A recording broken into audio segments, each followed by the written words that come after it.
দ্বিতীয় স্ত্রী নিয়ে ৩ বছর পর বাড়িতে ফিরল আয়াস। রাউসি শুধু স্বামীর দিকে তাকিয়ে আছে। ৩ বছর আগে আয়াস আর তার বিয়ে হয়েছে।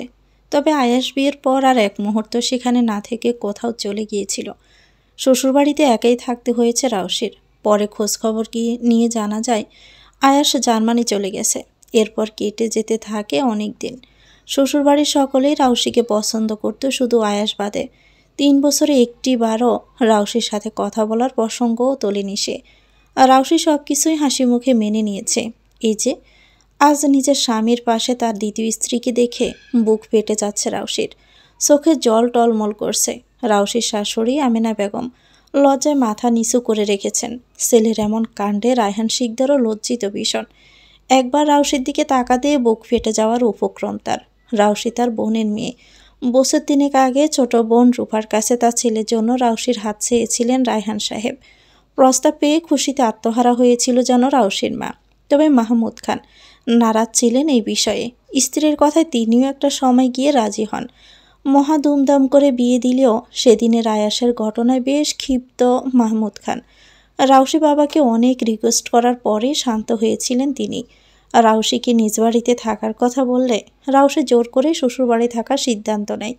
এতে আর কেউ দ্বিমত পোষণ করে না। সবই ঠিক চললেও আয়াসের কার্যকলাপ মোটেও ঠিক ছিল না। এ নিয়ে অনেকবার বাবা ছেলের কথা কাটাকাটি হয়েছে।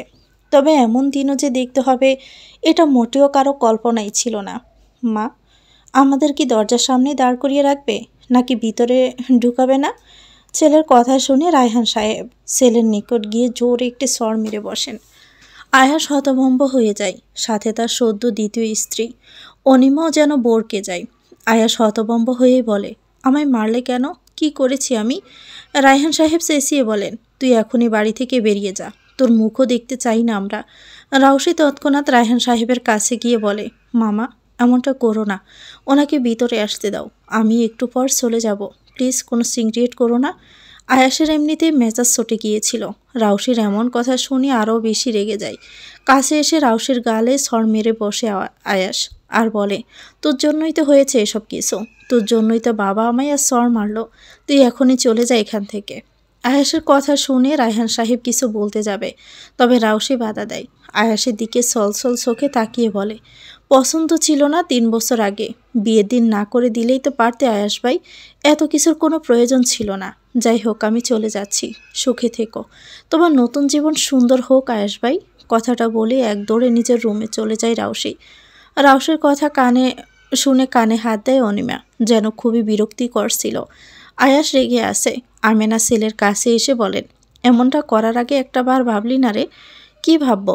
বাব্বা সময় দিয়েছিলে তোমরা ৩ বছর আগে, নাকি তোমরাও ভেবেছিলে?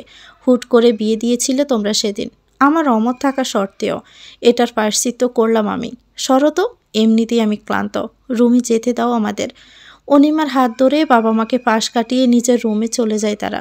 রায়হান সাহেব আর আমেনা হতভম্ব হয়ে ছেলে থাকেন শুধু ছেলের এমন ব্যবহারে। ছেলেটা অনেক পাল্টে গেছে, অনেক। বাবা মা হিসাবে খুবই লজ্জিত রায়হান সাহেব এবং আমেনা বেগম। কিছুক্ষণ পর ব্যাগ হাতে নিয়ে বেরিয়ে আসে রাউসি। রায়হান সাহেব এবং আমেনা বেগমের দিকে মায়া ভরা দৃষ্টিতে তাকায় একবার। আমেনা বেগম উঠে এসে জড়িয়ে ধরে রাউসিকে। উনি কাঁদছেন, রাউসিও কাঁদছে। রায়হান সাহেব মাথা তুলে তাকাতেও পারছেন না, সাহসে কুলাচ্ছেন আর। রাউসি বলে ওঠে, মামা, আমি চলে যাচ্ছি, তোমরা ভালো থেকো। আয়াস ভাইয়াকে কিছু বলিও না আবার, উনি ভালো থাকুক, আজীবন এই দোয়াই আল্লাহর কাছে করি। রায়হান সাহেবের চোখ বেয়ে 2 ফোঁটা জল গড়িয়ে পড়ে। তখনই উপর থেকে নিচে নেমে আসে আরিশা। রাউসির কাছে এসে হাত দুটো ধরে কান্না ভেজা কণ্ঠে বলে ওঠে, এই রাউসি, কোথায় চলে যাচ্ছিস তুই? তোকে ছাড়া আমার এক দণ্ড থাকতে ভালো লাগবে না রে। রাউসি আরিশাকে জড়িয়ে ধরে বলে, আমাদের আবারও দেখা হবে, তবে আমি আর 1 সেকেন্ডও এই বাড়িতে থাকতে পারবো না আরিশা। তোরা ভালো থাকিস, আমি আসছি। খুব কষ্টে বাড়ির সদর দরজা পেরিয়ে বেরিয়ে আসে রাউসি, চোখ দুটো ভেজা। এদিকে ভেতরে আরিশা হাউমাউ করে কাঁদছে। রায়হান সাহেবের চোখে অচল। আমিনা বেগম শাড়ির আঁচলে মুখ বুজে কাঁদছেন। মেয়েটা যে অনেক আপনজন হয়ে গিয়েছিল এই 3 বছরে, কিন্তু আজ কি থেকে কি হয়ে গেল সব। বাড়ি থেকে বেরিয়ে রাস্তায় হাঁটা ধরে রাউসি। বাবার বাড়িতে যাবে কিনা চিন্তা করছে। তার বাবা তাকে বলে রেখেছিলেন তার বাবার বাড়ি তার জন্য সবসময় খোলা। এখন একমাত্র নিরাপদ স্থান সেটিই হতে পারে। একটা সিএনজি দাঁড় করায় রাউসি। ঠিকানা বলতে সিএনজিওয়ালা রাজি হয়ে যায়। সিএনজিতে উঠে রাউসি চলে যায়। বারান্দায় দাঁড়িয়ে সেদিকেই তাকিয়ে থাকে আয়াস। তবে তার মাঝে কোনো অনুতপ্ত নেই। আধ ঘন্টা পর বিশাল বড় বাড়িটির সামনে এসে থামে সিএনজি। ভাড়া মিটিয়ে ব্যাগটা হাতিয়ে নিয়ে গেটের সামনে যেতেই দারোয়ান রাউসিকে চিনতে পেরে হেসে বলে, আরে রাউসি মা, তুমি আইসো? যাও যাও, আজকে তোমার কাকা ফুফু সবাই আইসে বাড়িতে। কথাগুলো শুনে রাউসি বিব্রতিকর পরিস্থিতিতে পড়ে যায়। এতগুলো মানুষের সামনে পড়তে হবে এখন তাকে? মোটেও ভালো হবে না এটা। এদিকে না গেলেও এখন কোথায় যাবে রাউসি? না চাইতেও বাড়ির ভিতরে যাওয়ার সিদ্ধান্ত নেয় রাউসি। গেট থেকে তাদের বাড়িতে যাওয়ার রাস্তাটা ভীষণ সুন্দর। রাস্তার পাশে বাগানে ভরপুর। আস্তে ধীরে হেঁটে একটা সময় সদর দরজার সামনে দাঁড়ায়। ভিতর থেকে শোরগোলের আওয়াজ শোনা যাচ্ছে। রাউসি একবার উকি দিয়ে দেখে কে কে আছে। উকি দিচ্ছিল সেই সময় কেউ পিছন থেকে বলে ওঠে, এই মেয়ে, কে তুমি? কথাটা শুনে চমকে ওঠে রাউসি। পিছন ফিরে তাকাতেই দেখে লম্বা চওড়া সুঠামদেহী এক মানবকে দেখে বর্গে যায়। শুকনো ডোক গেলে কিছু বলার আগে ভিতর থেকে রাউসির মা বলতে বলতে আসেন, কি হয়েছে? বাহির আসতে রাউসিকে এমন অবস্থায় দেখে রাউসির মা রূপা মেয়েকে হেসে জড়িয়ে ধরেন আর বলেন, রাউসি মা, তুই কখন এলি? রাউসি নামটা শুনে সে মানুষটি ব্রু কুঁচকে ফেলে। রূপা মানুষটির দিকে তাকিয়ে বলে, মেহেরান বাবা? ও আমাদের রাউসি, চিনতে পেরেছ? মেহেরান ভালোভাবে তাকিয়ে দেখে মেহেরান আজই দেশে ফিরেছে প্রায় 18 বছর পর। 18 বছর আগে দেশের বাহিরে চলে গিয়েছিল উচ্চশিক্ষার জন্য। এখন দেশে ফিরেছে বাবা মাহবুব খানের ব্যবসা সামলানোর জন্য। মেহেরান বয়স যখন 11, তখনই রাউসির 3 বছরের ছোট বাচ্চা। এখন সেই মেয়েটা কত বড় হয়ে গেছে। মেহেরান রাউসির দিকে তাকিয়েই থাকে। সে শুনেছিল রাউসির বিয়ে হয়ে গিয়েছে, অথচ রাউসিকে মেহেরান ছোটবেলায় কত আদর করত আর ভালোবাসত। বড় হওয়ার পর মেয়েটার চেহারা কখনোই দেখেনি মেহেরান, আজই প্রথম দেখেছে। গম্ভীর ভাব ফুটিয়ে রূপাকে বলে, চিনতে পেরেছি ছোট মা, গাদাটা বড় হয়ে গেছে। রূপা হেসে ওঠেন, তবে তিনি এখনও বুঝতে পারছেন না মেয়ে হঠাৎ এখানে কি করছে, না বলে কয়ে এসেছে আবার। রাউসি মেহেরানের গাদা সম্বোধন শুনে রেগে যায়। এমনিতে তার মন মেজাজ ভালো নেই, তার উপর এমন সম্বোধন মাথা খারাপ করার মতোই। মেহেরান রাউসির দিকে এক পলক তাকিয়ে চলে যায় বাড়ির ভিতরে। রাউসির গাল লাল লাল চোখ দুটো দেখে রূপা হাসি থামিয়ে চিন্তিত স্বরে বলেন, কি হয়েছে রে মা তোর? রাউসি আবেগ আপ্লুত হয়ে কেঁদে ফেলে। বলার মতো ভাষা খুঁজে পাচ্ছে না রাউসি। মাকে জড়িয়ে ধরে শুধু কেঁদেই যাচ্ছে। ব্যবসার সুবাদে মাহমুদ খান রাজশাহী থাকেন। বড় ভাই মাহবুব খান আর ছোট ভাই মাহতাব খান ঢাকায় থাকেন। সেখানেই তাদের ব্যবসা। কিন্তু আজ সবার ছোট বোন মালিহা সহ মাহমুদ খানদের বাড়িতে বেড়াতে এসেছেন ঢাকায় ফিরে যাওয়ার কথা বলার জন্য। কারণ এখন মেহেরান যেহেতু এসে গেছে, সে ব্যবসার হাল ধরবে। রাউসুকেও আবার নিজেদের সাথে নেওয়ার কথা ভাবেন। আয়াস যখন দেশে ফিরলে তখনের ব্যাপার তখনই দেখা যাবে। তবে রাউসির আগমনী বার্তা, তার সাথে গোটা কাহিনীটা শুনতেই সকলের রক্ত গরম হয়ে ওঠে। মাহবুব খানের ছোট ছেলে উজান আর মাহতাব খানের বড় ছেলে তানজিম তো খেপেই গিয়েছিল। বড় ভাই মেহেরানের ধমকে চুপ করে আছে এখন দুটো ছেলে। খান বাড়ির সবাই রেগে আগুন। মাহবুব খান, মাহতাব খান এবং তাদের ছোট বোন মালিহা খান কখনোই ভাবতে পারেননি ভাইয়ের ব্যবসায় এসে আজ এমন কথা, বাসায় এসে এমন কথা শুনতে হবে। মাহমুদ খান বারবার স্ত্রীকে বকেই যাচ্ছেন আর চেঁচাচ্ছেন। মাহমুদ খানের মতে তার স্ত্রীর জন্যই তার একমাত্র আদরের মেয়েকে আজ এত অপমানিত হতে হলো, যেখানে কিনা ছোট থেকে তিনি মেয়েকে উচ্চস্বরে একটা কথা পর্যন্ত বলেননি। সেখানে তার স্বামী কিনা আজ দ্বিতীয় স্ত্রী নিয়ে বাড়ি ফিরেছে কাউকে কিছু না জানিয়ে। মাহমুদ খানের বড় ভাই মাহবুব খানও রেগে আছেন, তবে তিনি নিজেকে যথাসম্ভব সংযত রেখেছেন। কিন্তু মাহমুদ খান স্ত্রীর উপর রাগ ঝেড়েই যাচ্ছেন। সে অনেকক্ষণ হলো, তোমার জন্যই আজ এমনটা হলো। আমি মেয়েটাকে কখনো তোমার ভাইপোর সাথে বিয়ে দিতে চাইনি, অথচ তোমারই যত সব জেদ। এখন দেখলে তো তোমার আদরের ভাইপো কি অকাজটা করলো। ওই ছেলেটাকে আমি ছেড়ে দিব না, জেলের ভাত খাইয়ে তারপর ছাড়ব। কথাগুলো রূপা বেগমকে চেঁচিয়ে বলে মাহমুদ। রূপা খানিক দূরে মাহবুব খানের স্ত্রী উর্মিলা বেগমের পাশে দাঁড়িয়ে আছেন, মুখের শাড়ির আঁচল ঢেকে। অন্য পাশে হতে মাহবুবের স্ত্রী রুকসানা বেগম সান্ত্বনা দিচ্ছেন। রূপার চোখ দুটো জলে চিকচিক করছে। মাহবুব খান বিরক্ত হয়ে বললেন, আহ, শান্ত হতো মাহমুদ, রূপাকে দোষ দিচ্ছ কেন? তারপর মালিহা খান বলে ওঠে, রূপাকে সেদিন আমরাও বারণ করেছিলাম এমনটা না করতে, তবুও আমাদের কারো কথাই সে শুনেনি। রূপা মাথা নিচু করে অপরাধীর মতো দাঁড়িয়ে আছে। 3 বছর আগে সবাই নিষেধ করেছিল এই রাউশির বিয়ে নিয়ে। তখন রাউশি সবে ইন্টার 2য় বর্ষে। তবে রূপাবাইয়ের কথা রাখতে বাড়ির সকলকে বোঝান। কেউ রাজি ছিল না, কিন্তু মাহবুব খান রূপাকে নিজের বোনের মতোই দেখতেন। তাই তো তিনি রাজি হয়ে যান। মাহবুব খানের রাজি হওয়াতে সকলের না চাইতেও রাজি হতে হয়। তবে আদরে সে ছোট মেয়েটির এমন দিন দেখতে হবে কখনোই ভাবেননি মাহবুব খান। মাহমুদ রাগে পড়ছেন, শান্ত রাখতে পারছেন না নিজেকে। মাহবুব খান রূপাকে বলেন, রূপা, তোমার ভাইয়ের ছেলে এমনটা মোটেও ঠিক কাজ করেনি। ডিভোর্সের ব্যাপারটা আমি আগামীকালই দেখছি। আর তুমি ওই পরিবারের সাথে আর কোনো যোগাযোগ রাখতে পারবে না। রূপা মাথা তুলে তাকায়। মাহমুদ খান বড় ভাইয়ের এই কথা শুনেই বলে, ভাইজান, এমনিতেই ছেড়ে দেব ওদের? আমার মেয়েকে ওরা এভাবে 3 বছর আটকে রেখেছে। তাদের গুণধর ছেলে বিদেশ থেকেও বাড়িতে 2-3 বারের বেশি আসতে দেয়নি। আবার এখন এই কুলাঙ্গারটা আবার বিয়ে করে এনেছে। তারপরও আমি ওদেরকে ছেড়ে দেব? মাহবুব খান এবার মেজ ভাইয়ের কথায় সায় দিয়ে বলেন, হ্যাঁ তাই তো, ওদের উচিত শিক্ষা দেওয়া উচিত। রূপার ভীষণ খারাপ লাগছে। যতই হোক রায়হান তার বড় ভাই, তবে মেয়ের সাথে যা হয়েছে এটা ঠিক হয়নি। তার ভীষণ কষ্ট হচ্ছে। মেয়েটার কালো মুখ, বিষণ্ণ চোখ দেখে স্পষ্ট মেয়েটার কত কষ্ট পেয়েছে বোঝা যাচ্ছে। এদিকে তার ভাই রায়হান তো এমন নয়। আগে যদি জানতো আয়াস রাউশিকে পছন্দ করে না, তবে বিয়ের ব্যাপারটা কখনোই ভাবতো না রূপা। মাহতাবের কথা শুনে আবার ফাঁসে বসা মেহরান বলে, শান্ত হন তো চাচা আপনারা, আমি ব্যাপারটা দেখব। আপাতত রাউশির খেয়াল রাখাটা জরুরি। মাহবুব খান ছেলের দিকে এক পলক তাকিয়ে উঠে দাঁড়ান। স্ত্রীর কাছে গিয়ে বলেন, রাউশির খেয়াল রাখবে। মেয়েটা মানসিক যন্ত্রণায় ভুগবে, এটা আমরা কেউই দেখতে পারবো না। রূপা, মেয়ের কাছে যাও। মেহরান মাথা নিচু করে কিছু ভাবছে। নিজের রুমে লেপ মুড়ি দিয়ে শুয়ে আছে রাউশি। তার পাশে বিছানার উপর বসে আছে মালিয়া খানের ছেলে নাহিন, ছোট মেয়ে মাইশা আর মাহতাব খানের বড় মেয়ে মাইশার সমবয়সী তানিয়া, আর পরিবারের সবচেয়ে সদস্য তানজির। বাচ্চাটার বয়স এখনও 11। তানিয়া ডাকে রাউশিকে, এ রাউশি আপু, আর কেঁদো না তো প্লিজ। তুমি কাঁদলে আমাদের খারাপ লাগে তো। ভালোই তো হয়েছে, ওই শয়তানটাকে আমরা কেউই পছন্দ করতাম না। আগামীকাল তোমাদের ডিভোর্সের সব ব্যবস্থা হয়ে যাবে। বড় বাবা সিদ্ধান্ত নিয়েছেন। পাশ থেকে ছোট্ট তাজবির বলে ওঠে, হ্যাঁ রাউশিপু, উঠো না, দেখো আজ আমরা সবাই এসেছি। তুমি কোথায় আমাদের সাথে মজা করবে তা না করে তুমি পড়ে পড়ে কাঁদছ। মাইশাও বলে, হ্যাঁ রাউশি আপু, তুমি কান্না করো না তো, তোমাকে কাঁদতে দেখলে আমাদের খারাপ লাগে। আপেলে এক কামড় দিয়ে নাহিন বলে, ঢং করা বাদ দিয়ে উঠে পড়তো রাউ, কালকেই চলে যাব আমরা। ঢাকায় গেলে আয়াস মায়াস সব ভুলে যাবি। রাউশি এবার সত্যি সত্যি গা থেকে ল্যাপ সরিয়ে উঠে পড়ে। চোখ দুটো লাল ফুলে গেছে। শীর্ণ দেহে উঠে দাঁড়ায়। তানিয়া রাউশির কাছে এসে বলে, কেঁদো না রাউশিপু, এবার আমরা সবাই একসাথেই থাকবো।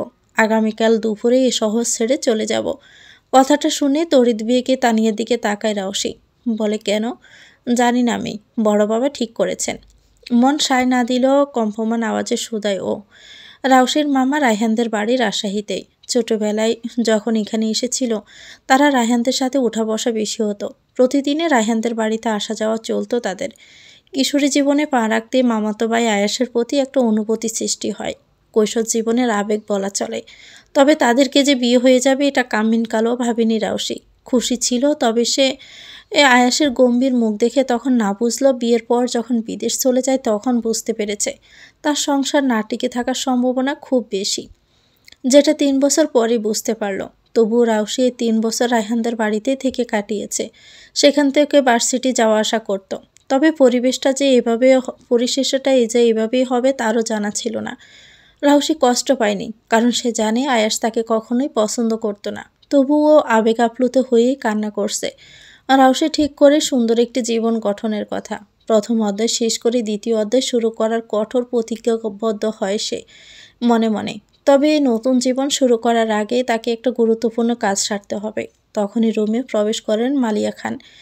রাউশির কাছে এসে জড়িয়ে ধরেন একবার, তারপর মাথায় হাত বুলিয়ে দিয়ে বলেন, রাউশিমা, তুই একদম ভেঙে পড়বি না, আমরা সবাই আসি তোর সাথে, বুঝলি? রাউশি মাথা নাড়ায়। এক রাত পেরিয়ে পরদিন রাউশি বাড়ি থেকে লুকিয়ে বের হয়। আজ বিকেলের দিকে রওনা দিবে তারা ঢাকার উদ্দেশ্যে। তবে এখন তার খুবই গুরুত্বপূর্ণ একটা কাজ করতে হবে। বাড়ি থেকে একটু দূরে গিয়ে সিএনজির জন্য অপেক্ষা করতে থাকে। তখনই একটি কালো গাড়ি সেখানে এসে থামে। গাড়ির কাছ নামতে ভূত দেখার মতো চমকে ওঠে রাউশি। মেহেরান বসে আছে ড্রাইভিং সিটে, কিন্তু মেহেরান জানলো কিভাবে সে বাড়ি থেকে বেরিয়েছে। সে তো বোরকা হিজাব খুব ভালোভাবে জড়িয়ে তাকে যাতে কেউ চিনতে না পারে সেভাবেই বাড়ির পিছনের গেট দিয়ে বেরিয়েছে। তার ভাবনার মাঝে মেহেরান রুক্ষ গম্ভীর স্বরে বলে, পালিয়ে বেড়ানোর স্বভাব আছে দেখছি। রাউসি কি উত্তর দিবে বুঝতে পারছে না। এখন যদি তার বেরিয়ে যাওয়ার কথা বাড়ির সবাইকে বলে দেয়, তার বাবা কিছু না বললেও বাড়ির বাকিরা নিশ্চয়ই বকা দেবে। রাউসি মিনমিন করে বলল, একটা জরুরি কাজে বেরিয়েছিলাম। মেহরান রাউসির দিকে তীক্ষ্ণ চাহনি রেখে শুধায়, কী কাজ? রাউসি আমতামতা করতে থাকে। মেহরান গাড়ির দরজা খুলে দিয়ে বলে, উঠে এসো। রাউসি তৎক্ষণাতে বলে, না না ভাইয়া, আমি একাই যেতে পারবো। মেহরান চোখ রাঙায়। তার চোখ রাঙানি দেখে ভয়ে বুক কেঁপে ওঠে রাউসির। এই লোকটাকে সে ছোটবেলায় ভয় পেত, এখনও কেমন বাঘের মতো লাগে তার কাছে মেহরানকে। অগত্যা বাধ্য হয়ে উঠে পড়ে রাউসি, মুখ গোমরা করে বসে থাকে। অবশ্য কেউ লক্ষ্য করবে না সেটা, কারণ রাউসির মুখ ঢাকা। কোথায় যাবে? আবারও সে গম্ভীর আওয়াজে রাউসি রুষ্ট হয়। কথার কি ঝাঁজ, না মেশালে লোকের শান্তি হয় না। সে মুখ গোমরা করে উত্তর দেয়, মামার বাসায়। বলেই মুখে হাত দেয়। মুখ ফসকে বলে ফেলেছে। ব্রুকুটি হয় মেহরানের। এ সময় রাউসি সেখানে গিয়ে কী করবে? কিসের জন্য? রাউসি আবারও আমতা করতে থাকে। মেহরান রাউসির মামা বাড়ি চেনে না। ঠিকানা জানতে চাইলে রাউসি আবার খুশি খুশি ঠিকানা বলে দেয়। বাসার সামনে নামতে মেহরানও তার পিছু পিছু নামে। রাউসি কিছু বলারও নেই, ভয় পায় সে লোকটাকে। এখন যদি যেতে নিষেধ করে, পরে না আবার বাড়ির সবাইকে বলে দেয়। বাড়ির কলিং বেল অনবরত বাজাতে থাকে রাউসি। কিছুক্ষণ পরে আয়াসি দরজা খুলে দেয়। রাউসিকে দরজার সামনে দেখে অবাক হয়ে যায়। রাউসির পিছনে মেহরানকে দেখে অবাকত্ব আরও গভীর হয়। রায়হান আর আমেনা বেগমও বেরিয়ে আসেন ঘর থেকে কে এসেছে দেখতে। রাউসি কিছু না বলে হুট করে আয়াসের গালে পরপর বড় বড় দুটো চড় বসিয়ে দেয়। এতে চমকে যায় আমেনা, তবে রায়হান সাহেব চুপ। আয়াসের নব্য স্ত্রী অনিমাও এটা দেখে হতভম্ব হয়ে যায়। পিছনে দাঁড়ানো মেহরানও যেন অবাক হয়ে যায়, কিন্তু তার ঠোঁটের কোণে ক্ষীণ হাসির রেখা দেখা যায়। আয়াস গালে হাত দিয়ে অগ্নিজড়া গলায় বলে, আমার বাড়িতে এসে আমায় মারছিস তুই? তোর এত বড় সাহস হলো কিভাবে? আরেকটা স্বর বসিয়ে দেয় রাউসি আয়াসের গালে, আর স্বাভাবিক গলায় দাম্ভিকের সাথেই বলে, এভাবে। থেমে আবারও বলে, প্রথম দুটো হলো আমার জীবনে 3টে বছর নষ্ট করার জন্য, আর শেষেরটা হলো রাউসি খানের সাথে উচ্চ গলায় কথা বলার জন্য। আমার তো লজ্জাই করছে। তোর মতো একটা ছেলের প্রতি আমার অনুভূতি এসেছিল। আমি কত বলছিলাম তোকে জেলে পাঠাতে পারতাম, তবে আমি সেটা করব না। কারণ হলো রায়হান মামা, ওনার কষ্ট আমার সহ্য হবে না। কিন্তু তোকে শুধু ওই 3টে স্বর মেরেও আমার রাগ ক্ষান্ত হচ্ছে না। তবুও তোর নতুন জীবনের শুভেচ্ছা রইল। দেখা যাক কেমন কাটাস সেই জীবন। রাউসি তুই তোকারি শুনে সবাই চমকে যায়। রাউসি সেসবে পাত্তা না দিয়ে রায়হান সাহেবের দিকে তাকিয়ে বিনম্র গলায় বলে, কাজটা তোমার কাছে খারাপ লাগলেও আমি মনে করছি আমি ভালো কাজ করেছি। ভালো থেকো মামা, আসি। রায়হান সাহেব শুধু মাথা নাড়ান, ঠোঁটে খুশির এক হাসি। রাউসি আর একটা সেকেন্ডও দাঁড়ায় না সেখানে।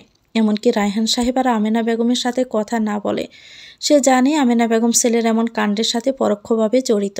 কিন্তু রায়হান সাহেব ত্রুটিপূর্ণ ছিলেন না। মেহরানও তার পিছু পিছু আসে। মেহরান ভাবে মেয়েটার আত্মসম্মান বোধ তো প্রখর।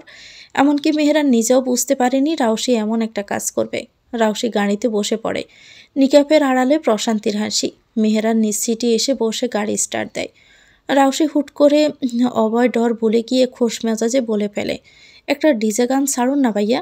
মেহরান চোখ রাঙিয়ে তাকায় আবারও। রাউসি চুপসে যায়, সরি বলে ছোট করে। মেহরান জানালার বাহিরে তাকিয়ে হাসে। সত্যি একটা গান ছেড়ে দেয় গাড়িতে। সন্তান খারাপ হলেই বাবা মায়ের কষ্ট, তবে আয়েশের জন্য শুধু রায়হান সাহেবের যত কষ্ট হয়েছে। ছেলেটাকে ছোট থেকে আদরে আদরে মানুষ করেছে, আর এখন তার এই প্রতিদান দিচ্ছে। আমেনা বেগমও জেনে গিয়েছিলেন ছেলে বিদেশে গিয়ে আরেকটা বিয়ে করেছে, তবে এই বিষয়টি তিনি গোপনই রেখেছেন সকলের কাছ থেকে। রাউসিও ঘটনাটা জেনে গিয়েছিল সেদিন সকালে, যেদিন আয়াস বাড়িতে ফিরেছে দ্বিতীয় স্ত্রী নিয়ে। অথচ আমেনা বেগম বিষয়টি জেনেও কাউকে জানাননি, শুধুমাত্র নিজেদের অবস্থা রাউসির মাধ্যমে আরও সচ্ছল করার জন্য। এদিকে আয়াসও কখনো তার বাবাকে অন্য পছন্দের কথা বলেনি, নয়তো কখনোই রাউসের জীবন নষ্ট করতেন না তিনি। খুব আফসোস করছেন রায়হান সাহেব এখন। রায়হান সাহেবের জীবনে যতই দুর্ভোগ নেমেছে, ছেলেকে নিজেরই কয়েকটা সর মারতে ইচ্ছে করছে। মারতে গিয়েছিল, তবে স্ত্রী আমেনার জন্য পারেনি। আমেনার সাথেও ব্যাপক ঝগড়া লেগেছে রায়হান সাহেবের। আয়াসদের রুমে ঢুকে আমেনা ছেলের পাশে গিয়ে ছেলের গালে হাত বুলিয়ে বলেন, ওই মেয়েটা আমার ছেলেকে সর মারলো। আয়াসের আরও মেজাজ চটে যায়।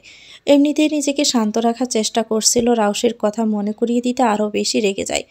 ওই মেয়েটাকে আমি ছাড়ব না, কত সাহস আমাকে সর মারে। আমেনা ছেলের কথায় সায় দিয়ে বলেন, উচিত শিক্ষা দিবি একদম। আয়াস দপ করে বিছানায় বসে পড়ে। অনিমা বসে বসে নখ পরিচর্চা করছে। এদিকে এসব কথাগুলো বাহির থেকে রায়হান শিকদার শুনতে পেয়ে দেয়। রুমে এসে আবার আয়াসের গালে দুটো চড় লাগিয়ে দেন। আয়াস রেগে গেল, বাবাকে কিছু বলতে পারে না। রায়হান শিকদার চেঁচিয়ে বলেন, মা ছেলে মিলে মেয়েটার জীবন ধ্বংস করে ক্ষান্ত হওনি এখনও? আর কি চাও তোমরা? এক কাজ করো, আমাকে মেরে ফেলো। তোমাদের এসব হাসি তামাশা আমাকে দেখতে হবে না ইহ জনমে। আমেনা বিরক্তিকর সাথে তাকায় রায়হান শরীফের দিকে। ছেলের মেজাজ খারাপ বিদায় টেনে নিয়ে নিজেদের রুমে নিয়ে যান রায়হান শিকদারকে। এই নিয়ে বাড়িতে বেশ কিছুদিন ঝামেলা হওয়ার আশঙ্কা আছে বলে মনে করেন আমেনা। গাড়ির জানালার বাহিরে থেকে ঠান্ডা হাওয়া এসে গা ছুঁয়ে দিচ্ছে রাউসির। মেহেরান রাউসির ডিজে গান ছেড়ে দেওয়ার কথাটা শুনে সত্যি সত্যি মুহূর্তক্ষণে একটি গান ছেড়ে দেয়। গানটি বাজতে শুরু করে, আজ প্রতি রাতে জেগে থাকি তোমার আশায়, তুমি চলে গেছো তাই বিরহের গান গাই। এমন গান শুনতেই কেসে ওঠে রাউসি। চোখ বড় বড় করে মেহরানের দিকে তাকায়। মেহরানের মুখ গম্ভীর। রাউসি আশ্চর্য ভাব নিয়ে বলে, এটা আবার কি গান মেহরাব ভাই? মেহরাব গম্ভীর স্বরে জবাব দেয়, তোর দশা অনুসারে দিয়েছি। মেহরান তার বর্তমান দশা নিয়ে মজা করছে দেখে রেগে যায় রাউসি। নাকের ডগা লাল হয়ে যায়। মেহরানকে সে ছোট দেখে ভয় পেত এবং দেখতে পারত না, কিন্তু এখন যে কার চেহারা দেখে নিজের মাথা খেয়ে এই বদ লোকের সাথে কথা বলছে সেটাই বুঝতে পারছে না। মেহরান আর চোখে রাউসির দিকে তাকায়। মুখে নিকাব লাগানো থাকায় বোঝাই যাচ্ছে না রেগে আছে নাকি অন্য কিছু। তাই সে আবারও গাড়ি চালানোতে মন দেয়। এদিকে গাড়িতে তখনও সেই গান বেজে চলছে। রাউসির আর একদমই সহ্য হচ্ছে না এমন গান। এটা কোনো গান হলো? সে তো শুনতে চেয়েছিল একটি ডিজে গান, কিন্তু বিরহের গান তো মোটেও শুনতে চায়নি সে। রেগে গিয়ে আবারও মুখ ফুলিয়ে বসে থাকে, তবে সেটা নিকাপের আড়ালেই ডাকা থাকে। গাড়িটা বাড়ির সামনে এসে থামতে রাউসি তাড়াহুড়ো করে নেমে যায়। মেহরানও নামে। রাউসি বাড়িতে ঢুকতে নিয়েও আবার ফিরে এসে মেহরানকে বলে, ভাইয়া মোটেও বাড়ির কাউকে বলবেন না প্লিজ।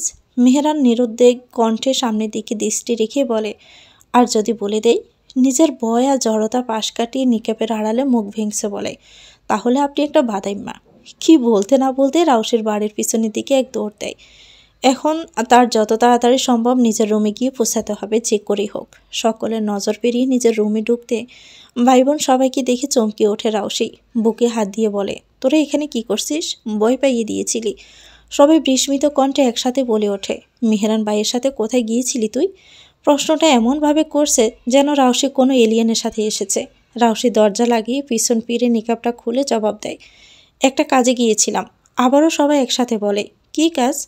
রাউসি বিরক্ত হয়। এসব প্রশ্নের উত্তর সে কাউকে দিতে রাজি নয়, তাই জবাব না দিয়ে কাপড় নিয়ে ওয়াশরুমের দিকে ফ্রেশ হওয়ার জন্য ঢোকার আগেই সবগুলো এসে রাউসিকে ঘিরে ধরে। তানিয়া বলে, রাউসি পিউ, মেহরান বাইকে নিয়ে কোথায় গিয়েছিল বলো না? এমনভাবে জিজ্ঞেস করছিস যেন তার সাথে কোথাও যাওয়া মানে। পাশ থেকে আবার নাহিন বলে ওঠে, মানা নয়, এটা হলো দুঃসাহসিক একটা ব্যাপার। রাউসি ব্রু কুচকে বলে, কেন, সে কি আমেরিকার প্রেসিডেন্ট নাকি? নাহিনী সেই প্রশ্নের উত্তর দেয়, বড় মার কাছে শুনেছি মেহরান ভাই নাকি অনেক রাগী। এ বিষয়ে কিন্তু আমরাও জানি, ছোটোবেলায় দেখেছি আমি কত রাগী মেহরান ভাই। এই যে আজ সকালে নাকি কোনো লোককে ধরে বেদড়ক ফিটিয়েছে, তানজিম ভাইয়ের কাছেই শুনলাম। রাউসি রুহু কেঁপে ওঠে সবেগে। যে কথা বলতে এসেছে আজ মেহরানকে সে যদি মেরে মাটিতেই পুঁতে দেয়। পরক্ষণে মনে পড়ে সে তো মেহরান ভাইয়ের বোন, তাকে আর মারতে পারবে না। তবুও মনে মনে ঠিক করে ওই লোকের থেকে দূরে দূরেই থাকতে হবে। ডিভোর্সের সমস্ত কাগজপত্র রেডি। রাউসি সেখানে স্বাক্ষর করতে বিন্দু মাত্র হাত কাঁপেনি। এখন পালা হলো আয়াসের। তাদের বাড়িতে কাগজ পাঠিয়ে দেওয়া হয়েছে। রাউসিরা সকলে রেডি রাজশাহী ছেড়ে চলে যাওয়ার জন্য। প্রিয় শহর রাজশাহী ছাড়তে তার মন না চাইলেও রাউসিকে চলে যেতে হবে, কারণ এই শহরে থাকলে সে ভালো থাকবে না। যতই দুষ্টুমিতেই আনন্দ করে থাকার চেষ্টা করুক না কেন, মনের কোণে কোথাও ফাঁকা ফাঁকা ভাব কিন্তু এখনও রয়ে গেছে। প্রিয় বন্ধুবান্ধবদের থেকে ফোন আলাপে বিদায় নিয়েছে, কথা দিয়েছে সময় হলে দেখা করে যাবে রাজশাহী এসে। রাউসি তার মামা রায়হানের জন্য খারাপ লাগছে, তবে তারও কিছু করার নেই। আর কিছুক্ষণ পরে সন্ধ্যা হবে। তপ্ত রোদের উত্তপ্ত এখন কমে এসেছে। আকাশে সাদা সাদা মেঘগুলো ছড়িয়ে ছিটিয়ে আছে। দেখতেও অদ্ভুত সুন্দর। বারান্দা দিয়ে আজকের আকাশটা কিছুক্ষণ উপভোগ করে রাউসি। মায়ের ডাকে নিচে নেমে আসে। সবাই রেডি হয়ে আছে। সদর দরজার সামনে মেহেরানকে উজানের সাথে কথা বলতে দেখেই নাহিনের পিছনেই লুকিয়ে পড়ে রাউসি। নিজেকে এখন কিশোরী মনে হচ্ছে তার, অথচ রাউসির বয়স এখন 21। আর কয়েক মাস পেরোলেই 22-এ পা দেবে। এমন একটা বয়সে এসে এসব বাচ্চাময়ী মনে হচ্ছে তার কাছে। মেহেরান চলে যেতে রাউসি নাহিনের পিছন থেকে সরে আসে। সবাই মিলে উদ্যত হয় বাহিরে যাওয়ার জন্য। কাজিনরা সবাই এক গাড়িতে উঠবে বলেই ঠিক করেছে, তাই সবার পিছনের গাড়িটিতে এক এক করে সকলে উঠে পড়ে। আর বাকি 2টা গাড়িতে বাড়ির বড়রা। কয়েক ঘন্টা রাস্তা জমিয়ে আড্ডা দিতে পারবে সবাই। এই মনস্কামনা তাদের মুহূর্তে পরিবর্তন হয় যখন দেখে তাদের গাড়িতে মেহেরান ড্রাইভিংয়ের জন্য উঠেছে। রাউসির পাশে বসা তাসবির রাউসির কানে কানে বলে, রাউসিপু, আজ 8:12 বাজবে আমাদের। জম আমাদের সাথেই আছে, তাই বেশি আনন্দ উৎপল্ল করা যাবে না। রাউসিও চুপ করে থাকে, সাথে বাকিরাও। মেহরান সবাই উঠেছে কিনা সেটা একবার পিছনে ফিরে দেখতে প্রথমে চোখ যায় রাউসির দিকে। মনে পড়ে রাউসির সকালে বলা কথাটা। রাউসির সাথে মেহরানের চোখাচোখি হতেই রাউসি দ্রুত চোখ সরিয়ে জানালার বাহিরে তাকায়। মেহরান সবার উপস্থিতি বুঝতে পেরে গাড়ি চালানো শুরু করে। গাড়ি আপন গতিতে চলতে থাকে। জানালার পাশে বসে রাউসি বাহিরেই তাকিয়ে থাকে। প্রিয় সহজ ছেড়ে চলে যাচ্ছে, তাই কান্নাও পায় তার। 8 ঘন্টা বাদে রাজশাহীর শেষ প্রান্তে গাড়ি থামিয়ে মেহরান বলে, কারো কিছু লাগবে নাকি, বা কারো ওয়াশরুমের প্রয়োজন হলে যেতে পারিস, গাড়ি আর থামবে না পরে। সবাই একসাথেই নেমে পড়ে। রাউসিও আস্তে আস্তে নেমে যায়। গাড়ির দরজার সামনে মেহরানকে দাঁড়িয়ে থাকতে দেখে দ্রুত মাইশার পাশে গিয়ে দাঁড়ায় রাউসি। মাইশা একটি দোকান থেকে কিছু চিপস কিনছে। বাকিরাও নিজেদের পছন্দসই জিনিস কিনছে। হঠাৎ রাউসির পাশ ঘেঁষে কেউ দাঁড়াতেই চোখ তুলে পাশে তাকায়। এক প্রাপ্তবয়স্ক লোক তার গা ঘেঁষে দাঁড়িয়েছে। ঠোঁটে বিশ্রী হাসিটা দেখে গা গুলিয়ে ওঠে রাউসির। সরে যেতে চায় রাউসি, তবে লোকটি আরও পাশ ঘেঁষেই এবার রাউসি খেপে গিয়ে এক শট দিয়ে বসে লোকটিকে। ধমকিয়ে বলে ওঠে, সাহস কি করে হয় আপনার আমার সাথে নোংরামি করার? মেহরান দূর থেকে এসব লক্ষ্য করছিল। লোকটি এরূপ ব্যবহারে তারও মাথা গরম হয়ে যায়। সামনে পা বাড়াতেই রাউসির কর্মকাণ্ডে থেমে যায়। রাউসি আবারও চেঁচিয়ে বলে, তোদের মতো জানোয়ারদের জন্যই নারীরা নিরাপদ নয়। তোকে আজ আমি খুনই করে ফেলবো। বলেই মাটিতে পড়ে থাকে একটি ছোট অথচ শক্তপোক্ত গাছের ডাল দিয়ে মারা শুরু করতেই নাহিন এসে থামায় রাউসিকে। রাউসি হাঁপাতে থাকে। তার আজকের এই ঘটনায় মনে পড়ে গিয়েছিল ভার্সিটির এক বান্ধবীর কথা, যাকে দর্শন করা হয়েছিল এবং মেয়েটা মারাও গিয়েছিল। তাই তো এখন রণমূর্তি ধারণ করেছে রাউসি। নাহিন রাউসিকে টেনে নিয়ে গাড়িতে বসায়। তারপর সকলেই উঠে পড়ে। তবে মেহরান কিছু কাজ করবে বলে সবাইকে গাড়িতে থাকতে বলে। কিছুক্ষণ পর সেও তো গাড়িতে এসে বসে। একবার রাউসির দিকে তাকিয়ে গাড়ি চালানো শুরু করে। রাউসি স্পষ্ট দেখেছে মেহরানের ঠোঁটের মুগ্ধ করা হাসি। মেহরান গাড়ি চালানো শুরু করতে সকলে আবারও চুপচাপ হয়ে যায়। এর আগে লোকটির সামনে তাদের গল্প করার মতো কোনো অবস্থা নেই। জানালা দিয়ে বিকেলের ঠান্ডা হাওয়া উপভোগ করছে রাউসি। তার পাশেই এখন মাইশা বসা। রাউসির বিরক্তি লাগছে, তাই মাইশাকে বলে ওঠে, রাজশাহী ছেড়ে চলে যেতে ইচ্ছে করছে না রে। মাইশা একবার মেহরানের দিকে তাকায় তো একবার রাউসির দিকে তাকিয়ে আস্তে করেই বলে, আস্তে কথা বল, ভাই রেগে যাবে। এটা শুনে আরও বিরক্তি হয়ে যায় রাউসি। হ্যাঁ, সে যে ভয় পায় না এমন না, ভয় পায়, তবে এতটাও না যে ভয়ে থরথর করে কাঁপবে। রাউসির মা একদিন বলেছিলেন মেহরান নাকি রাউসিকে অনেক আদর করতেন, তবে বিদেশে গিয়ে এত গম্ভীর আর রক্সটা কীভাবে যে হলো বুঝে আসে না তার। খুব অল্প বয়সে মাহবুব খান মেহরানকে কিছু একটা কারণেই বিদেশে পাঠিয়েছিলেন। কারণটা সেটা সকলেরই অজানা। রাউসি, তোকে একটা ছেলেকে দেখাই, আমি দাঁড়া। কথাটা বলেই মুসকি মুসকি হাসে মাইশা। রাউসি বোধ ফিরে পেয়ে মাইশার ফোনের স্ক্রিনে তাকায়। মাইশা একটি ছেলের আইডিতে ঢুকে ছেলেটির প্রোফাইল পিকচারে থাকা ছবিটা দেখায় রাউসিকে। রাউসি ভালোভাবে দেখার চেষ্টা করে। দামি একটি গাড়ির সামনে সাদা শার্টের উপর কালো কোট জড়ানো, কালো প্যান্ট আর কালো বুট জুতা পরা একটা ছেলে।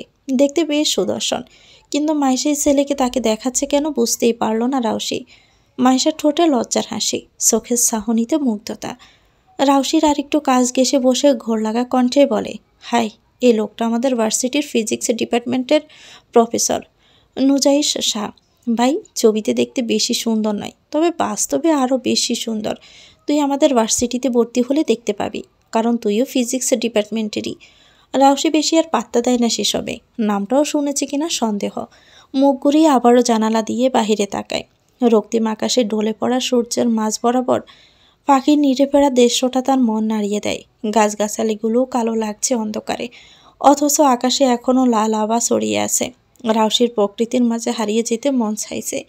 তার জীবন আর 5টা মেয়ের মতো নয়, ভীষণ আলাদা হয়ে গেছে তার জীবন।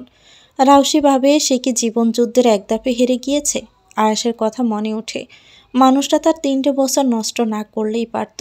রাউশি মনে মনে ভাবে আয়াসের জন্য আরও শাস্তি পাওয়া উচিত। অন্তত বাড়িতে স্ত্রী রেখে প্রথম স্ত্রীর অনুমতিবিহীন যে পুরুষ পরকীয়া করে অন্য আরেকজনকে বিয়ে করে সে কাপুরুষ ছাড়া আর অন্য কিছু নয়। তার শাস্তি অবশ্যই প্রাপ্য। আর আমেনা বেগম, উনিও তো সমান দোষী। এত বছর রাউশির সাথে ভালো ব্যবহারের নাটক করেছে, সমস্ত কিছু জেনেও। রাউশি শুধু তার মামা রায়হান শিকদারের জন্য মায়া লাগে। মানুষটা না জানি এখন কেমন অবস্থায় আছেন। গাড়ি চালানোর পাক পুকুরে মিররে রাউশিকে অনেকক্ষণ যাবৎ ভাবুক দেখতে পায় মেহরান, তবে নিজে কিছুই করে না। গাড়ি চলাকালীন হঠাৎ করে নাহিন রাউশিকে বলে, এই রাউশি আপু, আয় লুডো খেলি। রাউশির মন ভালো নেই, এখন কোনো কিছুই করার ইচ্ছে আপাতত ওর নেই, নাকচ করে দেয়। তাজবীর বলে ওঠে, রাউশিপু, না খেললে আমি খেলবো। সবাই লুডো খেলা শুরু করে চুপি, যেন সামনে বসা মেহরানকে মোটেও দেখা যাবে না। গতকালকে লুডো খেলতে দেখে অনেকক্ষণ বকাঝকা করেছিল মেহরান তাদের, তাই আজ মেহরান গাড়ি চালানোর ফাঁকে একটা গেম খেলাই যায়। তখনই আবার তাদের খেলায় ব্যাঘাত ঘটাতে পিছনে ফিরে তাকায় তানজিমও তাদের গাড়িতে করেই যাচ্ছে। তানজিম মেহরাবের থেকে 1 বছরের ছোট। পিছনে ফিরে দেখে সবাই লুডো খেলায় মত্ত। তানজিম বলে ওঠে, কি করছিস তোরা? এই একটা কথা শুনে তানিয়ার হাতে থাকা ফোনটা পড়ে যায় নিচে। তানজিম ব্রু কুচকায়, তানিয়াকে জিজ্ঞেস করে, কি করছিলি? বাকি সবাই চুপ করে বসে আছে, যেন তারা কিছুই করেনি। মেহরান বুঝতে পারে গাড়িতে সকলেই তার ভয়ে চুপচাপ আছে। তানজিমকে বলে, খেলতে দে।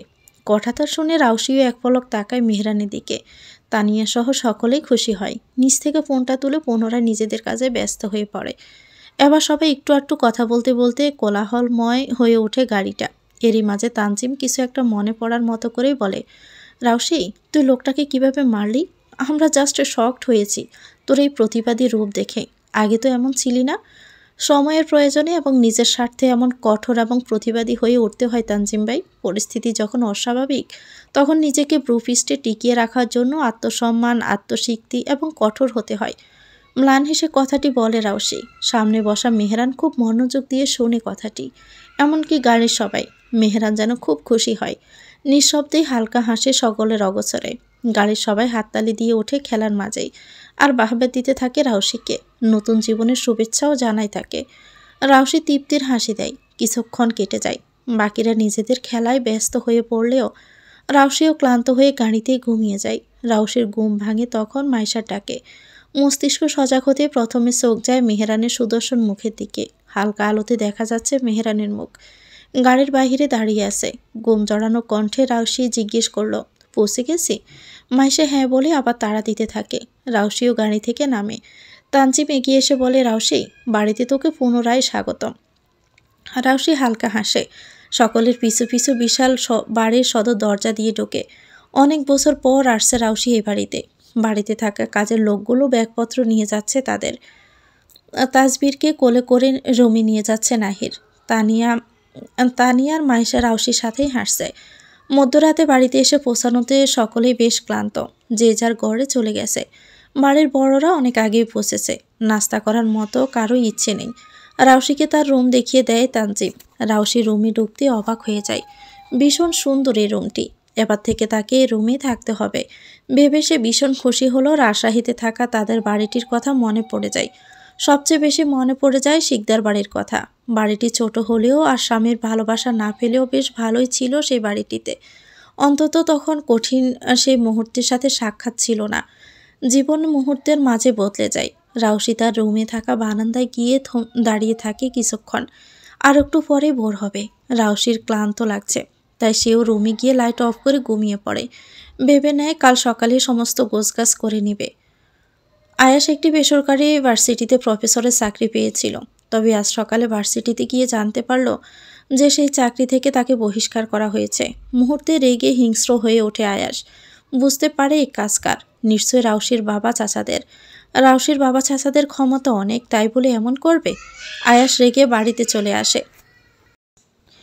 আমেনা দরজা খুলে দিতে আয়াসকে দেখে অবাক হয়। বাবা, তুই এত তাড়াতাড়ি চলে এলি? অবাক স্বরে কথাটি বলেন আমেনা বেগম। আয়াস তৎক্ষণাৎ জবাব দেয়, আমার চাকরিটা খেয়ে দিয়েছে ওই খান বংশ। আমানা বেগম হকচকিয়ে ওঠেন। Raihan Sikdar retired police officer. ছেলের দেশে ভালো চাকরি হয়েছিল, কিন্তু চাকরি নেই শুনে কলিজার পানি শুকিয়ে যায় আমেনার। চিন্তা রেখায় কপালে দেখা দেয়। রায়হান শিকদার নিজের রুম থেকে কথাগুলো শুনে হেসে ওঠেন নিঃশব্দে। যা হয়েছে ভালোই হয়েছে, এমনকি বিশ্বাসঘাতকদের সাথে এমনটাই হওয়া উচিত। আয়াস নিজের রুমে গিয়ে দেখে অনিমা কানে হেডফোন গুঁজে গান শুনছে আর গুনগুন করছে। অনিমা বলে ডেকে ওঠে আয়াস। অনিমা খেয়াল করেনি আয়াসকে, আবারও ডাকে আয়াস, তবুও কোনো লাভ হয় না। আবার কাছে গিয়ে ডাকে অনিমাকে। অনিমা মাথা তুলে আয়াসকে দেখিয়ে হেডফোন খুলে আয়াসের কাছে গিয়ে গলা জড়িয়ে ধরে আর বলে, তুমি এত তাড়াতাড়ি চলে আসছো বেব। আয়াস নিজের সাথে ঘটনার ব্যাপারে বলে না। প্রশান্তির জন্য অনিমার কোমর জড়িয়ে ধরে। টুপ করে অনিমার ঠোঁটে একটা কিস করে বসে। আয়াস বলে, আমরা ঢাকায় চলে যাব কয়েকদিন পর, এখানে জব করব না। অনিমাও খুশি হয়, মাথা নাড়ায় আয়াসের কথায়।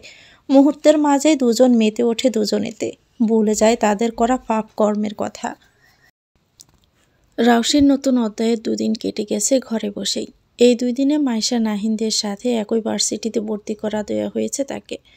রাউসি 3য় বর্ষের শিক্ষার্থী হলেও কিছু সমস্যার কারণেই তাকে 2য় বর্ষে ভর্তি করাতে হয়েছে আবারও। আজ ভার্সিটি যাবে বলে ঠিক করেছে রাউসি।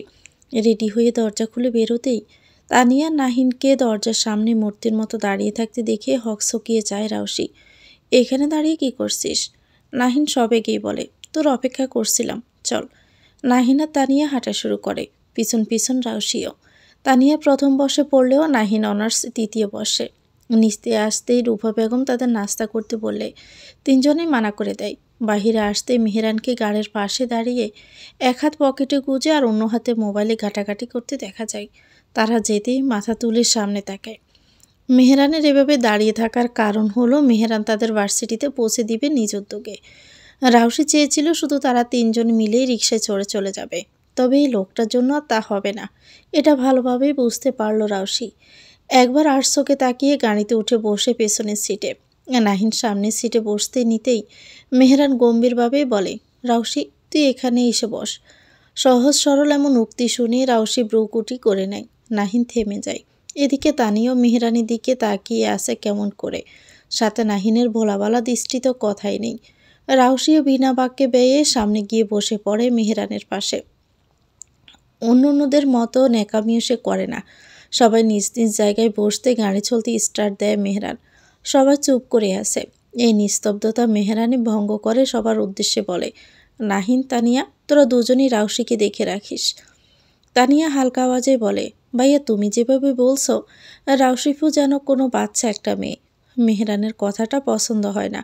রাউসির আজ 1ম দিন ভার্সিটিতে, কোনো সমস্যা হলে তখন একা হয়ে পড়বে, তাই তো এমন কথা বলেছে। তানিয়া আবারও বলে, আবার ডিপার্টমেন্টও কিন্তু ভিন্ন। মেহেরান ভাবুক হয়, ভেবে নেয় ভার্সিটি গিয়ে টিচারদের সাথেই ভালোভাবে আলাপচারিতা করে নেবে। অবশেষে ভার্সিটিতে পৌঁছায় তারা। গাড়ি থেকে নামে 4জনেই। নাহিন ভার্সিটি এসে সোজা বন্ধুদের কাছে চলে যায়। বিদায় নিয়ে তানিয়াও চলে যায়। মেহেরান রাউসিকে তার সাথে যেতে বললেও রাউসিও মাথা নাড়ায়। রাউসিদের ডিপার্টমেন্ট বিল্ডিংয়ের সামনে যেতে মেয়েরা কেমন করে মেহেরানের দিকে তাকিয়ে থাকে। মুখে মুখে শোনা যাচ্ছিস ছেলেটা কি যে হ্যান্ডসাম। রাউসি কথাগুলো শুনে একবার মেহেরান তো একবার মেয়েদের দিকে তাকায়। মেহেরান তার সে চিরচেনা গম্ভীর মুখেই হেঁটে যাচ্ছে স্থির দৃষ্টিতে। রাউসির ক্লাসরুম দেখিয়ে দিয়ে বলে, কোনো সমস্যা হলে আমায় কল করবি, যা। রাউসি ক্লাসে গিয়ে বসে পড়ে। মেহেরান ফিজিক্স ডিপার্টমেন্টের অফিসের দিকে যাওয়ার সময় কারো সাথে ধাক্কা লাগে। চোখ তুলে পাশে তাকাতে চিরচেনা ব্যক্তিকে দেখে বলে, তুই? সামনে থাকা ব্যক্তিটিও মেহেরানকে দেখে অবাক হয়েছে। বোঝাই যাচ্ছে তার কণ্ঠস্বরে, তুই এখানে কি করছিস মেহেরান? মেহেরান শুনেছে নুজাইশ প্রফেসর হিসাবে একটি বেসরকারি ভার্সিটিতে জয়েন করেছে কিছুদিন হলো, কিন্তু সে যে এই ভার্সিটিতেই জয়েন করেছে তা আবার ফিজিক্স ডিপার্টমেন্টে, সেটা নেহাতি অজানা মেহেরানের। নুজাইশ মেহেরানের খুবই কাছের বন্ধুও বলা চলে। তাদের ফ্রেন্ড সার্কেলের মধ্যে নুজাইশ আর সাইদের সাথেই মেহেরানের বন্ধুত্ব গাঢ়। এর কারণ মেহেরানের সাথে তারাও বিদেশেই পড়াশোনা করেছে একসাথেই।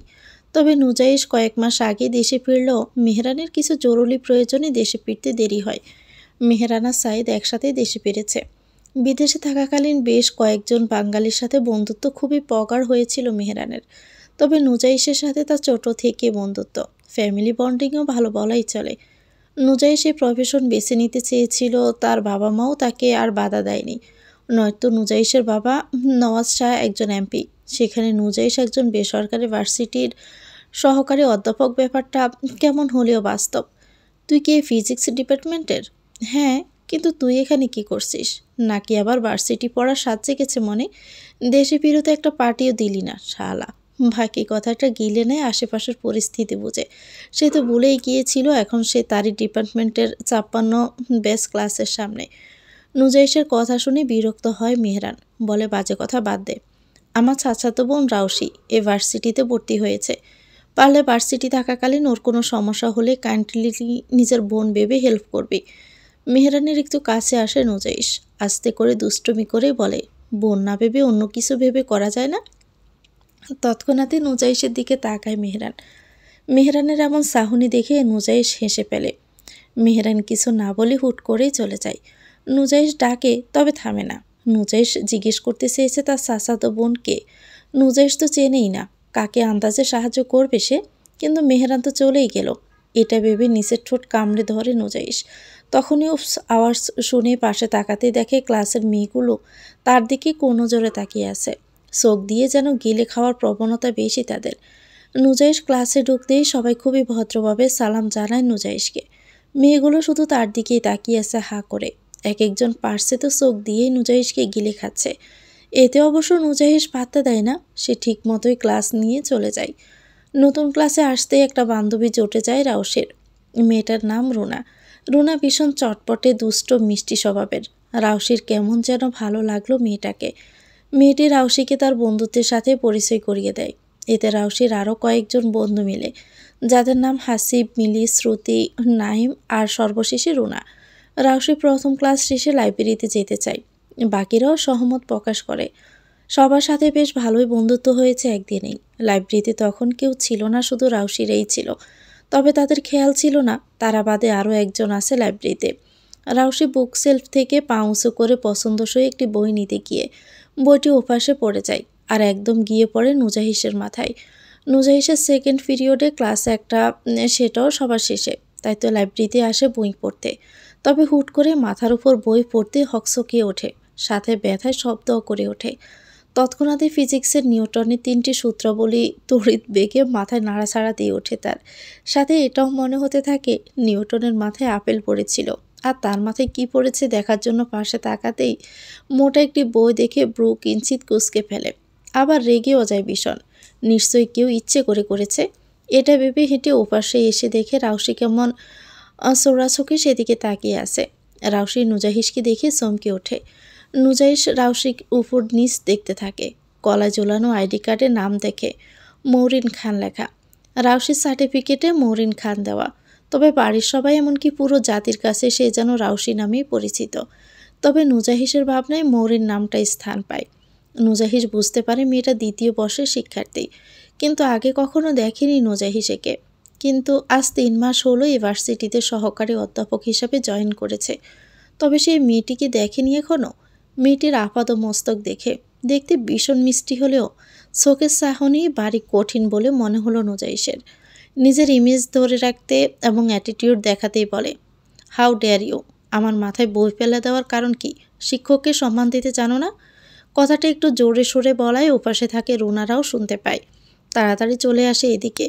নুজাইশ সারা রাউশিকে এভাবে দেখে ওদের কাছে যায়।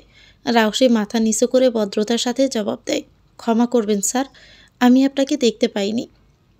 নুজাইশ কিছু বলার আগে রুনা সেখানে গিয়ে বলে, স্যার, ও আজই ভার্সিটিতে ভর্তি হয়েছে নতুন, দয়া করে বকাঝকা করবেন না প্লিজ। বলে রাউশিকে নিয়ে সেখান থেকে বেরিয়ে আসে তারা। নুজাইশ কিছু বলতে গিয়েও থেমে যায়। রাগ লাগে ভীষণ, হনহনিয়ে সেও বেরিয়ে যায়। আর কিছু সময় বাদেই এদের ক্লাস, তখন মজা বোঝাবে ভেবেই সিদ্ধান্ত নেয়। রাউশিরা নিজেদের ক্লাসে যাওয়ার সময় তাদের পাশ কাটিয়ে দুজন মানুষ হেঁটে যায়। রাউশি ভালোভাবে খেয়াল না করলেও চেনা চেনা লাগে তার।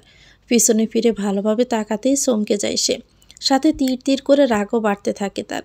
এ জানোয়ার এখানে কি করছে? মাথা ঘুরতে থাকে তার। আয়াস এখানে কি করছে? আয়াসকে দেখতে মুখ ঘুরিয়ে নেয় রাউশি। রাগ লাগছে তার। এই ছেলে এখানে কি করছে? ভার্সিটিতে তো ভর্তি হবে না, আর আর কি কাজে আসতে পারে? আবার তাদেরই ডিপার্টমেন্টে, নাকি জবের জন্য এসেছে? তখনই হালকা আওয়াজে শুনতে পায় আয়াসের সাথে তাদের ডিপার্টমেন্ট হেড কথা বলছেন। আপনি আজ থেকে ক্লাস নিতে পারেন মিস্টার আয়াস। রুনা ফার্স্ট থেকে বলে।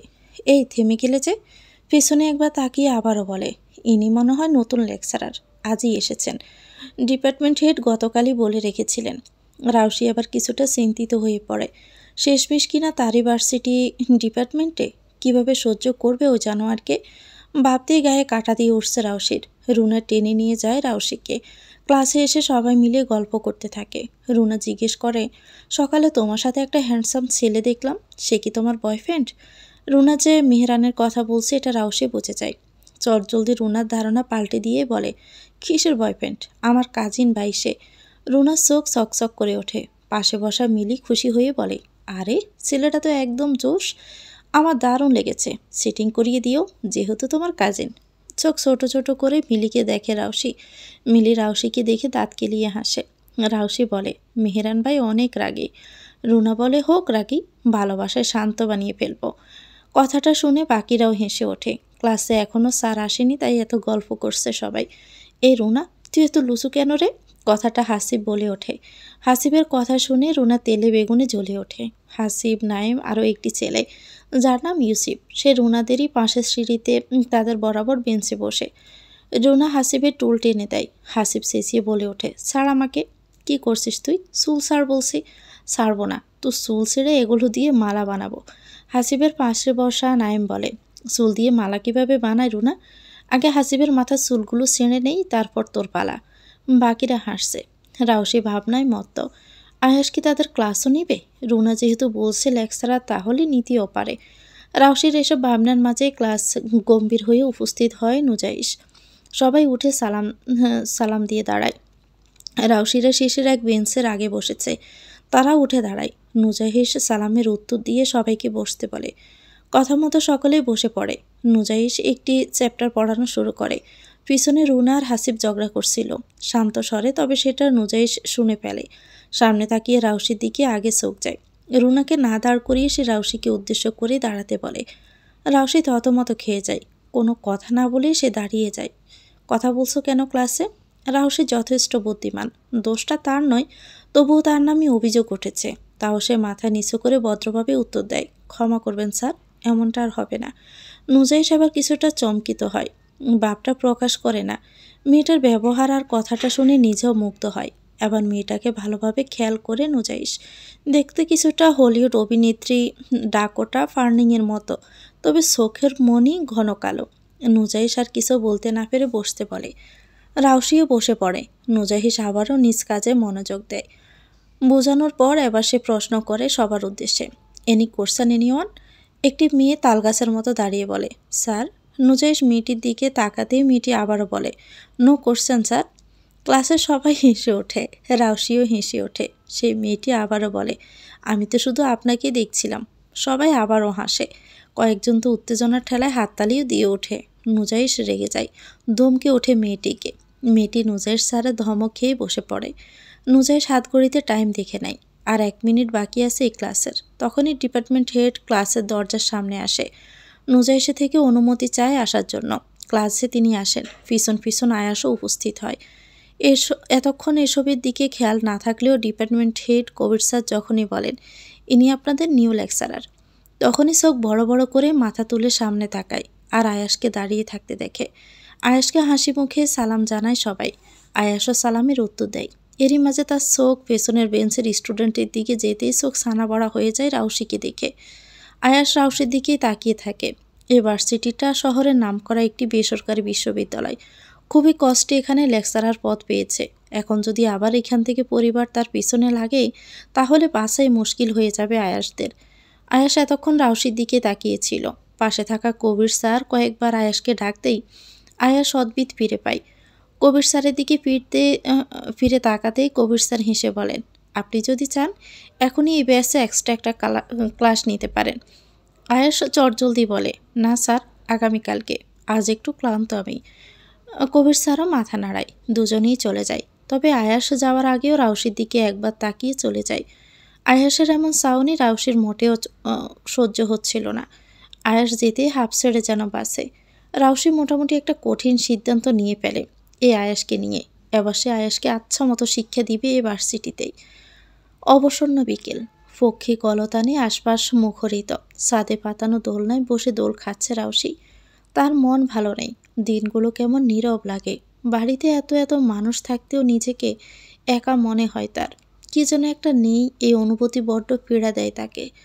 গাড়ির আওয়াজ শোনা যাচ্ছে, কেউ এসেছে হয়তো বা। রাউসিকে ডাকার জন্য ছাদে আসে তানিয়া। রাউসিপু। রাউসি পিছনে তাকায়। তানিয়া তার কাছে আসে আর বলে, নিচে এসো, মেহরান ভাই তোমাকে ডাকছে। কেন? জানি না, ভাইয়া বলল তোমার নাকি কিসের প্রয়োজন। কিসের প্রয়োজন এটা তো আমি জানি না। চলো চলো নিচে চলো। এ দাঁড়া তানি। তানিয়া থেমে রাউসির কাছে আবারও আসে। রাউসি বলে, মেহরান ভাই কখন এসেছে? এই তো এই মাত্রই আসলো, আমাকে নিচে দেখে তোমায় ডাকতে বলল। ও বলে রাউসিও উঠে দাঁড়ায়। নিচে নেমে আসে দুজনেই। তবে নিচে মেহরান নেই। উর্মিলা বেগমকে দেখে রাউসি ওনার কাছে যায়। উর্মিলা বেগম রাউসিকে দেখতেই হাসে, মাথায় হাত বুলিয়ে বলে, মরিমা যা রেডি হয়ে নে, মেহরান তোকে নিয়ে শপিংয়ে যাবে। তোর তো কিছু জিনিস কিনতে হবে তাই না? মৌরির নামটাই বাড়ির কেউ তাকে ডাকে না, শুধু উর্মিলা বেগমই খুবই আদর করে মৌরি ডাকেন। এতে অবশ্য রাউসিরও ভালো লাগে। মাথা নাড়িয়ে নিজের রুমের উদ্দেশ্যে পা চালায়। রুমে এসে রেডি হওয়ার জন্য প্রস্তুতি নিতে থাকে।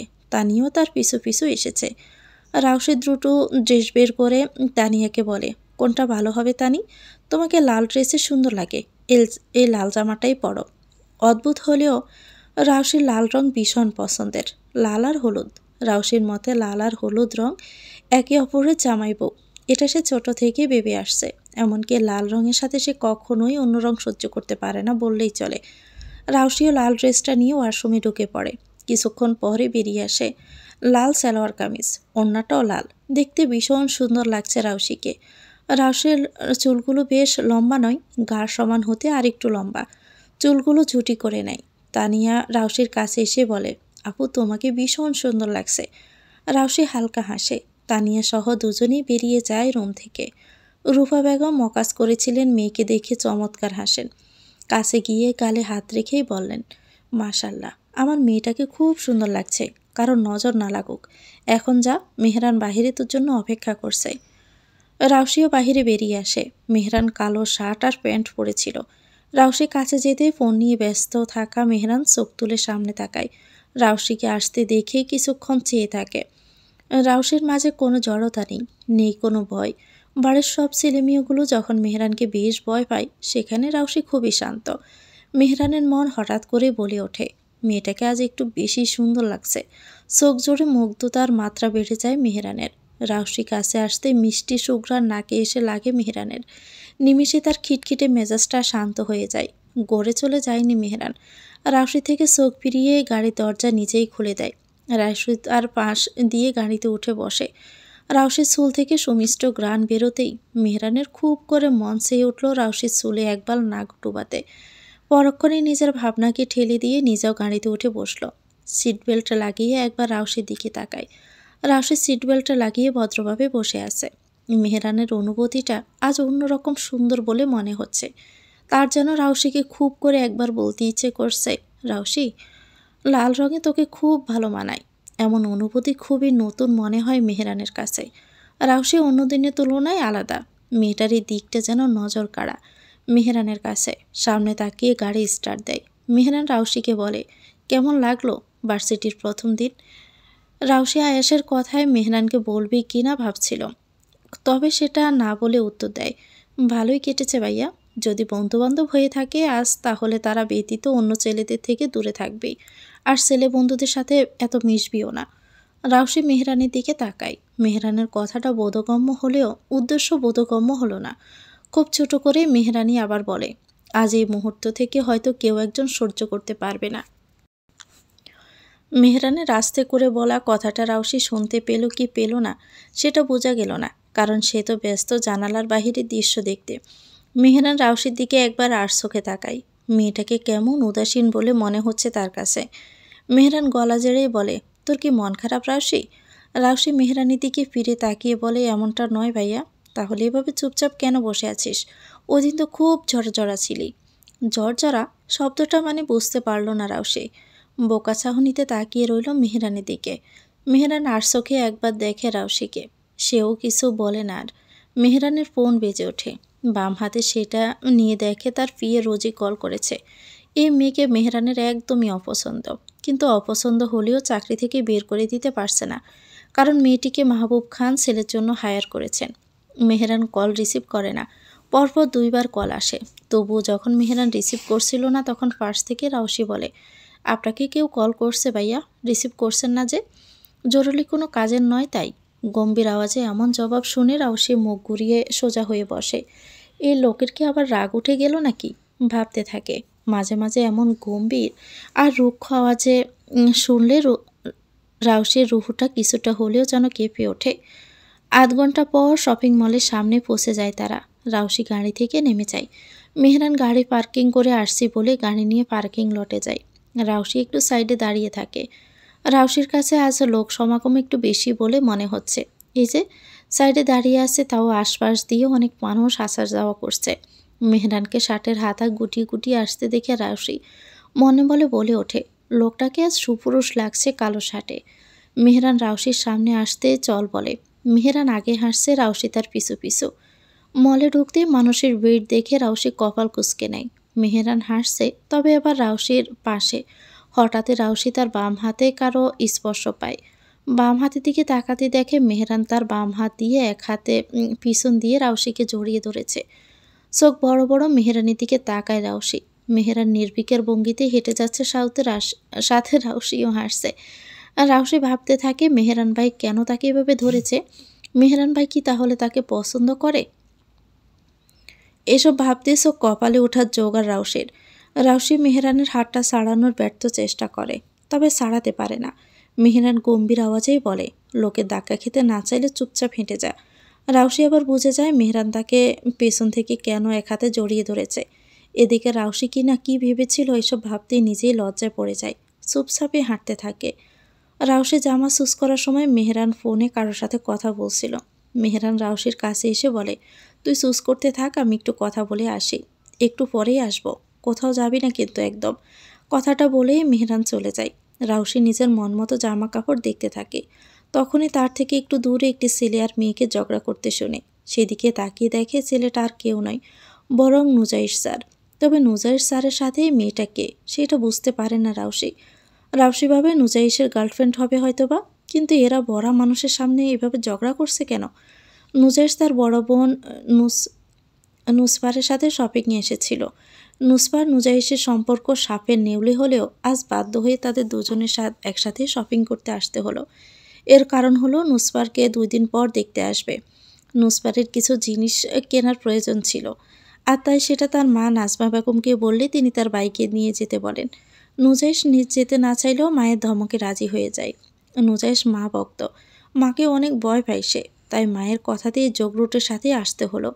নুজাইশ চেঁচিয়ে বলে, তুই এখানেই থাক, আমি চলে গেলাম। নুসফা বলে, যা যা।